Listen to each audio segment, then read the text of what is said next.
বাংলাদেশের কোন অঞ্চলের? সঠিক উত্তর সুনামগঞ্জ। ব্যাখ্যা মণিপুরি বাংলাদেশের অন্যতম আদিবাসী সম্প্রদায়। জাতিগত দিক থেকে মণিপুরীরা মঙ্গোলীয় মানবগোষ্ঠীর তিব্বতী বর্মী পরিবারের কুকি চীন গোত্রভুক্ত। বাংলাদেশের বৃহত্তর সিলেট অঞ্চলের সিলেট, হবিগঞ্জ, মৌলভীবাজার ও সুনামগঞ্জ জেলা এবং ঢাকায় মণিপুরী সম্প্রদায় বসবাস করে। মণিপুরী সংস্কৃতি অত্যন্ত সমৃদ্ধশালী ও ঐতিহ্যবাহী। নৃত্য ও সঙ্গীত মণিপুরীদের জীবনে গুরুত্বপূর্ণ ভূমিকা পালন করে থাকে। মণিপুরী সংস্কৃতির সবচেয়ে সমৃদ্ধ শাখা হচ্ছে মণিপুরী নৃত্য। মণিপুরী ভাষায় নৃত্যের প্রতিশব্দ হচ্ছে জাগি, জেগয়, উৎস বাংলাপিডিয়া।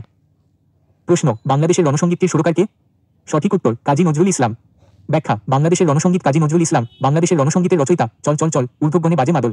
বাংলাদেশের রণসঙ্গীতটির গীতিকার, সুরকার ও শিল্পী নজরুল। রণসঙ্গীতটি সন্ধ্যা কাব্যগ্রন্থের অন্তর্ভুক্ত। নতুনের গান শিরোনামে ঢাকার শিখা পত্রিকায় 1928 1335 বার্ষিক সংখ্যায় প্রকাশিত হয়। পরে এর নাম হয় চল চল চল। উৎস বাংলা ভাষা ও সাহিত্য জিজ্ঞাসা। প্রশ্ন, ষষ্ঠ শতকে বাংলার উত্তর ও উত্তর পশ্চিম অংশে কোন স্বাধীন রাজ্যে গড়ে ওঠে? সঠিক উত্তর গৌড়। ব্যাখ্যা, গৌড় ষষ্ঠ শতকে বাংলার উত্তর ও উত্তর পশ্চিম অংশে গৌড় রাজ্য বলে একটি স্বাধীন রাজ্যে গড়ে ওঠে। সপ্তম শতকে শশাঙ্ককে গৌড়রাজ বলা হতো। এই সময় গৌড়ের রাজধানী ছিল কর্ণসুবর্ণ। বর্তমান পশ্চিমবঙ্গের মুর্শিদাবাদ জেলায় ছিল এর অবস্থান। বাংলায় তুর্কি বিজয়ের কিছু আগে মালদহ জেলার লক্ষণাবতীকে গৌড় বলা হতো। উৎস বাংলাদেশের ইতিহাস ও বিশ্ব সভ্যতা -9 ম। প্রশ্ন, তমুদ্দিন মজলিসের মুখপাত্র ছিল? সঠিক উত্তর সাপ্তাহিক সৈনিক। ব্যাখ্যা, তমুদ্দিন মজলিস ঢাকা বিশ্ববিদ্যালয়ের পদার্থবিজ্ঞান বিভাগের অধ্যাপক আবুল কাসেমের উদ্যোগে 1947 সালের 1 সেপ্টেম্বর সংগঠনটি প্রতিষ্ঠিত হয়। তমুদ্দিন মজলিস মূলত সাহিত্য ও সাংস্কৃতিক সংগঠন। তমুদ্দিন মজলিসের লক্ষ্য ছিল কুসংস্কার দূর করে যুক্তিবাদের উপর সত্য সুন্দর ও মানবীয় মূল্যবোধ ভিত্তিক শিল্প ও সাহিত্যের মাধ্যমে দেশ ও সমাজকে এগিয়ে নিয়ে যাওয়া। তমুদ্দিন মজলিসের বাংলা মুখপাত্র ছিল সাপ্তাহিক সৈনিক। তমুদ্দিন মজলিস 1947 সালের 15 সেপ্টেম্বর পাকিস্তানের রাষ্ট্রভাষা বাংলা না উর্দু শিরোনামে একটি পুস্তিকা প্রকাশ করে।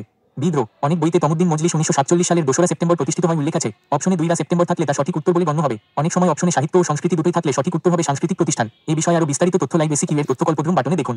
উৎস বাংলাপিডিয়া। প্রশ্ন, গুপ্ত সাম্রাজ্য ভারতে কখন প্রতিষ্ঠিত হয়েছিল? সঠিক উত্তর 320 খ্রিস্টাব্দে। ব্যাখ্যা, ভারতে সাম্রাজ্যবাদী গুপ্তদের শাসন প্রতিষ্ঠিত হয় 320 খ্রিস্টাব্দে। গুপ্ত সম্রাট প্রথম চন্দ্রগুপ্তের রাজত্বকালেই বাংলার উত্তরাংশের কিছু অংশ গুপ্ত সাম্রাজ্যের অধিকারে আসে। সমুদ্রগুপ্তের রাজত্বকালে সমগ্র বাংলা অধিকৃত হলেও সমতট একটি কড রাজ্য ছিল। সমুদ্রগুপ্তের রাজত্বকাল থেকে 6 শতকের মাঝামাঝি পর্যন্ত বাংলার উত্তরাংশ গুপ্ত সাম্রাজ্যের অধীনস্থ একটি প্রদেশ বা ভুক্তি হিসেবে পরিগণিত হতো। মৌর্যদের মতো গুপ্তদের রাজধানী ছিল মহাস্থানগড়ের পুঞ্জনগর। উৎস বাংলাদেশের ইতিহাস ও বিশ্ব সভ্যতা -9 ম শ্রেণী। প্রশ্ন, কোন শতকে বাংলায় পাল বংশের সূচনা হয়? সঠিক উত্তর 11 শতকে। ব্যাখ্যা, সেন বংশ 1061-1204 খ্রিস্টাব্দ। পাল বংশের অবসানের পর 11 শতকের দ্বিতীয় ভাগে বাংলায় সেন রাজবংশের সূচনা হয়। এই বংশের গুরুত্বপূর্ণ 3 জন রাজা ছিলেন বিজয় সেন, বল্লাল সেন ও লক্ষণ সেন। তাদের আদি নিবাস ছিল দাক্ষিণাত্যের কর্ণাটক। বাংলার সেন বংশের প্রতিষ্ঠাতা ছিলেন সামন্ত সেন, কিন্তু তিনি কোনো রাজ্য প্রতিষ্ঠা না করায় সেন বংশের প্রথম রাজার মর্যাদা দেওয়া হয় সামন্ত সেনের পুত্র হেমন্ত সেনকে। তিনি পাল রাজা রামপালের অধীনে একজন সামস্ত রাজা ছিলেন। উৎস বাংলাদেশের ইতিহাস ও বিশ্ব সভ্যতা -9 ম শ্রেণী। প্রশ্ন, গণপরিষদ বাংলাকে পাকিস্তানের অন্যতম রাষ্ট্রভাষার স্বীকৃতি দেয় কত সালে? সঠিক উত্তর 1956। ব্যাখ্যা, 1956 সাল পর্যন্ত ভাষা আন্দোলন অব্যাহত ছিল। গণপরিষদ বাংলাকে পাকিস্তানের অন্যতম রাষ্ট্রভাষার স্বীকৃতি দিয়ে একটি বিল পাস করে। পাকিস্তান জাতীয় পরিষদে উর্দুর পাশাপাশি বাংলাকেও পাকিস্তানের রাষ্ট্রভাষা হিসেবে অনুমোদনের মাধ্যমে এই আন্দোলন তার লক্ষ্য অর্জন করে। জাতীয় পরিষদে বিষয়টি নিয়ে বিতর্কের 16 ফেব্রুয়ারি 1956 এক পর্যায়ের সদস্য ফরিদপুরের আদিলউদ্দিন আহমদের দেওয়া সংশোধনী প্রস্তাব অনুযায়ী বাংলা ও উর্দু উভয় ভাষাই পাকিস্তানের রাষ্ট্রভাষা হিসেবে স্বীকৃতি লাভ করে। উৎস বাংলাপিডিয়া। বাংলাদেশ ও বিশ্ব সভ্যতা 9ম ও 10ম শ্রেণী। প্রশ্ন, বিজয়া দশমীর দিনে কোন উৎসব পালিত হতো? সঠিক উত্তর সাবর উৎসব। ব্যাখ্যা, প্রাচীন বাংলার আচার অনুষ্ঠান, উৎসব ও রীতিনীতি। প্রাচীন বাংলায় পূজা পার্বণ ও আমোদ প্রমোদের প্রচুর ব্যবস্থা ছিল। উমা অর্থাৎ দুর্গার অর্চনা উপলক্ষে বরেন্দ্রে বিপুল উৎসব হতো। বিজয়া দশমীর দিন সাবর উৎসব নামে এক প্রকার নৃত্যগীতের অনুষ্ঠান হতো। হোলাকা বা বর্তমানকালের হোলি ছিল তখন অন্যতম প্রধান উৎসব। স্ত্রী পুরুষ সকলে এতে যোগদান করত। ভাইফোঁটা, আকাশপ্রদীপ, জন্মাষ্টমী, অক্ষয় তৃতীয়া, দশহরা, গঙ্গা স্নান, মহাষ্টমীতে ব্রহ্মপুত্র স্নান ইত্যাদি অনুষ্ঠান সেকালেও প্রচলিত ছিল। উৎস বাংলাদেশের ইতিহাস ও বিশ্ব সভ্যতা -9 ম 10 ম শ্রেণী। প্রশ্ন, ডাকনাচ বাংলাদেশের কোন অঞ্চলে প্রচলিত? সঠিক উত্তর মানিকগঞ্জ। ব্যাখ্যা, ডাকনাচ পুরুষের যুদ্ধ নৃত্য। ঢাকার মানিকগঞ্জে এর প্রচলন আছে। এই নাচের মাধ্যমে সঙ্গীদের যুদ্ধে আহ্বান করা হয়। শত্রু হানা দিয়েছে এরূপ ভাব দেখিয়ে সরকার বা দলপতি উচ্চৈস্বরে একটানা কণ্ঠধ্বনি করে। কম্পনসহ এই ডাক ধীর গ্রাম থেকে উচ্চ গ্রামে চড়ে। তার ডাক শুনে সহযোদ্ধারা চারদিক থেকে এসে জড়ো হয়। নাচের এই অংশটিকে বলা হয় ডাক। দ্বিতীয় অংশে লাঠি নিয়ে যুদ্ধের নানা কলাকৌশল দেখানো হয়। ঢোল ডাকনাচের প্রধান বাদ্যযন্ত্র। উৎস বাংলাপিডিয়া। প্রশ্ন, ইকতিয়ার উদ্দিন মুহাম্মদ বখতিয়ার খলজি কার শাসনের অবসান ঘটান? সঠিক উত্তর সেন শাসন।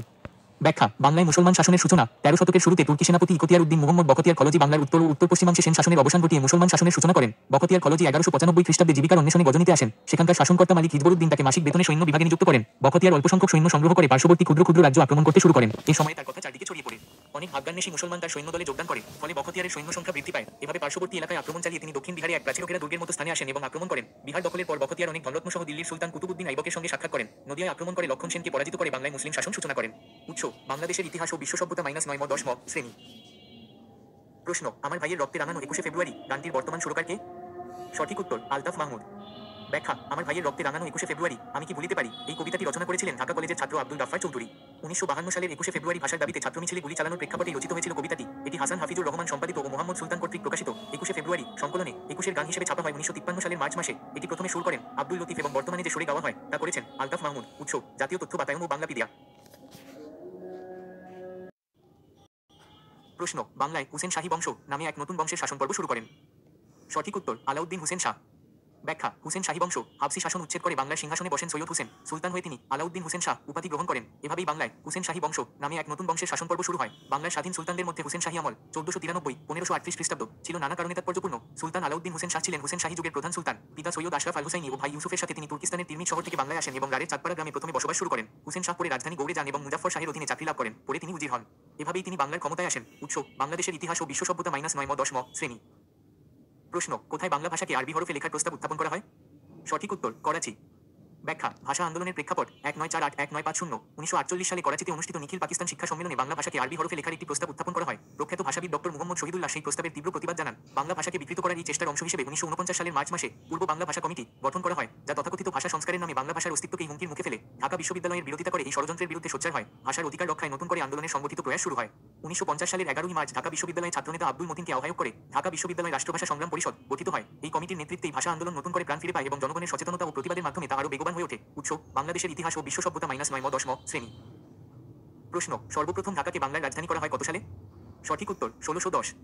ব্যাখ্যা 1610 সালের 16 জুলাই সুবাদার ইসলাম খান চিশতি সর্বপ্রথম ঢাকাকে বাংলার রাজধানী করেন এবং নাম রাখেন জাহাঙ্গীরনগর। এই নাম সম্রাট জীবিত থাকা পর্যন্ত বহাল ছিল। এরপর 1650 সালে সুবাদার শাহ সুজা পুনরায় বাংলার রাজধানী বিহারের রাজমহলে নিয়ে যান, কিন্তু 1660 সালে মীর জুমলা পুনরায় ঢাকায় রাজধানী স্থানান্তর করেন, যা 1717 সাল পর্যন্ত বজায় ছিল। -1717 সালে মুর্শিদ কুলি খান বাংলার রাজধানী ঢাকা থেকে মুর্শিদাবাদে স্থানান্তর করেন। পরবর্তী 1905 থেকে 1911 এবং 1947 সাল থেকে ঢাকা বাংলার রাজধানী হিসেবে ছিল। -1971 সাল থেকে ঢাকা স্বাধীন বাংলাদেশের রাজধানী। উৎস ঢাকা জেলা ওয়েবসাইট। প্রশ্ন মারমাদের বর্ষবরণ উৎসবের নাম কি? সঠিক উত্তর সাংগ্রাই। ব্যাখ্যা সাংগ্রাই মারমাদের কাছে সাংগ্রাই উৎসবটি সামাজিক ও ধর্মীয়ভাবে অত্যন্ত তাৎপর্যপূর্ণ। মারমাদের বর্ষবরণ উৎসবের নাম সাংগ্রাই। এই উৎসব 3 দিন ধরে চলে। প্রথম দিনটি পাইনছোয়ায়, দ্বিতীয় দিনটি আকা ও শেষ দিনটি আপাইন নামে পরিচিত। পাইনছোয়ায় অর্থ ফুল সংগ্রহ। পাইনছোয়ায় দিনে মূলত পানি দিয়ে বৌদ্ধবিহার, বিহারের আঙিনা, বাড়ি, বাড়ির উঠোন, রাস্তা ইত্যাদি পরিষ্কার করা হয় এবং নানান ধরনের ফুল তুলে সে ফুল দিয়ে সেসব স্থাপনা সাজানো হয়। আকা অর্থ অবতরণ। আকা বা দ্বিতীয় দিনে অনেকে বিশেষ করে বয়োজ্যেষ্ঠরা বিহারে গিয়ে অষ্টশীল 8টি বিশেষ নিয়ম গ্রহণ ও পালন করেন। সাধারণ গৃহীরা নাইনসারে এক প্রকার সুগন্ধিযুক্ত জল দিয়ে বুদ্ধমূর্তি স্নান করান। তারপর পুণ্যার্জনের জন্য বৌদ্ধ ভিক্ষু ও বয়োজ্যেষ্ঠদের স্নান করানো হয়। তাছাড়া এই দিনে বিভিন্ন বস্তু দান করা হয়। আপাইন অর্থ উড্ডয়ন বা প্রস্থান। আপাইন দিন মূলত নববর্ষ। এই দিনে রাইমা শৈকু মারমা নববর্ষ বরণ করা হয়। চাকমাদের বর্ষবরণ উৎসবের নাম বিজু, ত্রিপুরাদের বর্ষবরণ উৎসবের নাম বৈশু, শুধুমাত্র গারোদের প্রধান উৎসবের নাম ওয়াঙ্গালা, সাঁওতালদের সবচেয়ে বড় উৎসবের নাম সোহরাই। উৎস বাংলাপিডিয়া সমকাল। প্রশ্ন তমুদ্দিন মজলিস প্রতিষ্ঠিত হয় কত সালে? সঠিক উত্তর 1947। ব্যাখ্যা তমুদ্দিন মজলিস ঢাকা বিশ্ববিদ্যালয়ের পদার্থবিজ্ঞান বিভাগের অধ্যাপক আবুল কাশেমের উদ্যোগে 1947 সালের 1 সেপ্টেম্বর সংগঠনটি প্রতিষ্ঠিত হয়। তমুদ্দিন মজলিস মূলত সাহিত্য ও সাংস্কৃতিক সংগঠন। তমুদ্দিন মজলিসের লক্ষ্য ছিল কুসংস্কার দূর করে যুক্তিবাদের উপর সত্য, সুন্দর ও মানবীয় মূল্যবোধ ভিত্তিক শিল্প ও সাহিত্যের মাধ্যমে দেশ ও সমাজকে এগিয়ে নিয়ে যাওয়া। তমুদ্দিন মজলিসের বাংলা মুখপাত্র ছিল সাপ্তাহিক সৈনিক তমুদ্দিন মজলিস। 1947 সালের 15 সেপ্টেম্বর পাকিস্তানের রাষ্ট্রভাষা বাংলা না উর্দু শিরোনামে একটি পুস্তিকা প্রকাশ করে। বিদ্রোহ অনেক বইতে তমুদ্দিন মজলিস 1947 সালের 2 সেপ্টেম্বর প্রতিষ্ঠিত হয় উল্লেখ আছে। অপশনে 2 সেপ্টেম্বর থাকলে তা সঠিক উত্তর বলে গণ্য হবে। অনেক সময় অপশনে সাহিত্য ও সংস্কৃতি দুটোই থাকলে সঠিক উত্তর হবে সাংস্কৃতিক প্রতিষ্ঠান। এই বিদ্রোহ বাংলাপিডিয়া।